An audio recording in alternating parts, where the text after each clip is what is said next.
Na Covid-19, a mídia profissional teve papel importante no consórcio nacional, combatendo as distorções acerca das informações do processo vacinal. A prestação de serviço de um jornalista sério é ético e transparente, sem sofisma e sem mistério. É justo e profissional, responsável e racional, tem lógica e critério. Em meio à escuridão... Só comentando isso aqui, né? As mídias, redes sociais, as empresas de comunicação sérias, elas contribuem bastante com a informação do cidadão, com a busca da verdade. Apesar de que nenhuma mídia ela é totalmente assim neutra, ela tem suas tendências, suas ideologias, né? Mas você tem como conhecer de forma mais clara, transparente o que está acontecendo no Brasil, principalmente no período da pandemia, que havia uma tentativa de notificação dos mortos, das pessoas vítimas, das vítimas da Covid. Que aí houve um consórcio entre as mídias televisivas e até sites também, né?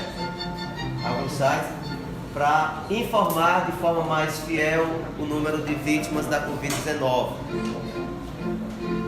Beleza. Continue ali, ó. Em meio à escuridão... Em meio à escuridão, no fundo de uma caverna, tem homens acorrentados do pescoço até as pernas, olhando as sombras passarem, sem sequer questionarem os ambos que os governam. Aí já é a caverna de Platão, né? Quem é amigo do bem não sabe ser egoísta. Retorna para a caverna, mesmo com dor em sua vista. Em nome da liberdade, aqueles que por maldade o acusam de chantagista. Retornar para a caverna foi uma nobre ação. Após sua liberdade, mas fizeram uma acusação, querendo-lhe difamar sem sequer saber falar, com coerência e razão. Há formadores de sombra, ou mesmo de opiniões, em volta de cercadinhos, exibindo seus grilhões, com amarras e ciladas e ideologias armadas que alienam multidões. Estas sombras projetadas, de boa ou má intenção, mais parecem a internet ou mesmo a televisão, que muitos olham passivos, sem críticas, inativos, vivendo na alienação. Tá certo? A gente não pode filosofar no mito da caverna, da teoria de Platão, e descolar essa filosofia da realidade. Você pode analisar que constantemente você vai ver as cavernas por aí, cavernas ambulantes, né? Pode ser cada um de nós, pode ser líderes do setor, qualquer liderança, tá? Até o professor é uma liderança. E então as pessoas por aí afora, no mundo afora, ou aqui perto de nós, estão aí formando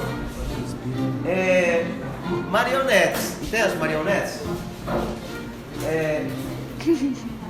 Gerando sombras, dúvidas, colocando dúvidas e medo na cabeça das pessoas, para que elas não tenham autonomia no seu direito, na liberdade de pensar por si próprios, né? Então, nessa primeira estrofe aí, eu acho que vocês lembram de alguma coisa. Os formadores de sombras ou mesmo de opiniões, em volta de cercadinhos exibindo seus grilhões. Grilhões são correntes, com amarras e ciladas, ideologias armadas que alienam multidões. Você gosta de armamentos, é muito pesado. A realidade se perde, vai lá. A realidade se perde em meio às aparências, projetadas pelos outros, seja com ou sem decadência, manipulando ou sem decência, manipulando as mentes com fake, sombra e correntes, com a mais brutal violência. Um dos prisioneiros sai, a princípio atordoado, conhecendo a realidade e por ela ofuscado. A verdade o o incomoda, mas logo se acomoda, sem estar mais agrilhoado. Um velho sábio filósofo foi condenado à morte por defender a verdade com o seu diálogo forte, irônico e incisivo, atingindo o objetivo de trazer a luz aos jovens. No seu livro A República, Platão procura a verdade. No seu mito da caverna, ele fala em liberdade. Dos homens aprisionados, nas sombras estão atados, sem a luz da realidade. Isso. A caverna de Platão nunca esteve tão presente em nossas mídias modernas, muito mais que antigamente. Nas relações sociais, na TV ainda mais, que são cavernas gigantes. Vivendo olhando as sombras, sem dar de conta que são as fake news ou mentiras que roubam nossa atenção. Dos assuntos de política por uma mente mais crítica em dias de eleição. Nossa condição humana, por Platão, é comparada com as dos prisioneiros e as sombras projetadas, representando os sentidos com olhares iludidos, se limitando ao nada. Essa condição humana preenche de transformação, precisa ser educada com crítica e reflexão, ganhando sentido e cor, dando à vida mais sabor no contemplar da razão. Olha aí. Portanto, o mito da caverna trata de uma condição humana.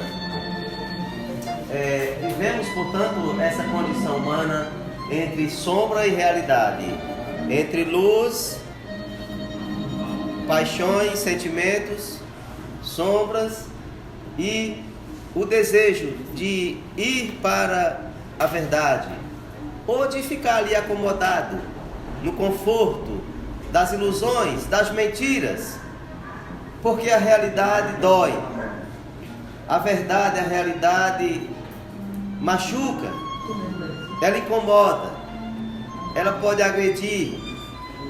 Então em muitos momentos, ou muitas pessoas, em muitos momentos, preferimos viver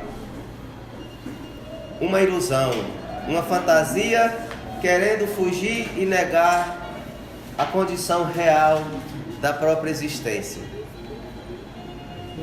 É claro que precisamos às vezes viver um pouquinho da fantasia, buscar um pouquinho os sentimentos da contemplação da beleza, tipo a partir da arte, da música, do teatro, da poesia. Às vezes nós queremos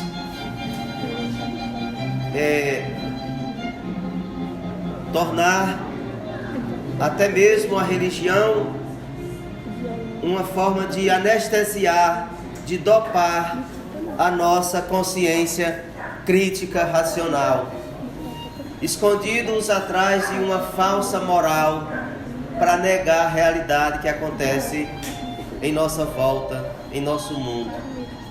E aí nos escondemos atrás de pessoas com discursos falsos, moralistas, que não levam a nada os nossos sonhos ideais de uma sociedade mais justa, fraterna, igualitária. Entendeu? É assim, a gente pode até refletir a partir disso, viu? Continuando. Olha lá. As ideias de Platão, em seu mito da caverna, nos traz duas realidades, uma breve e outra eterna. A mais breve é sensível, a outra é inteligível, a razão que nos governa. Platão aborda o tema do conhecimento humano e suas implicações em nosso cotidiano. Refletir é necessário, não pensar é o contrário, faz da vida um engano. A luz que ofusca os olhos de quem sai da escuridão é o mundo das ideias, fazendo uma comparação, no qual habita a verdade, a justiça e a bondade, e a lucidez da razão. Platão achava que as coisas, aquelas que percebemos, são somente as imagens, as sombras que projetamos em nossa própria caverna, seja antiga ou moderna, que no corpo carregamos. Carregamos em nós uma caverna. É preciso fazer uma autoanálise. Sócrates disse: uma vida não refletida, completa. Uma vida não refletida É melhor nem ser vivida. é. É assim. É melhor não ser vivida ou não vale a pena ser vivida, né? Mesma coisa. Ótimo, parabéns. Então, só aqui para concluir. Quem os aprisionaram? Segundo Lúcia Helena, são os amos responsáveis por toda aquela cena. São estes usurpadores, escravistas, infratores de atitudes levianas. São estes também escravos, mesmo sem usar corrente, ficam presos na caverna, na escuridão fria da mente. Mesmo sabendo o que faz, julga a si próprio incapaz de ofender ao inocente. Boa, parabéns, ó.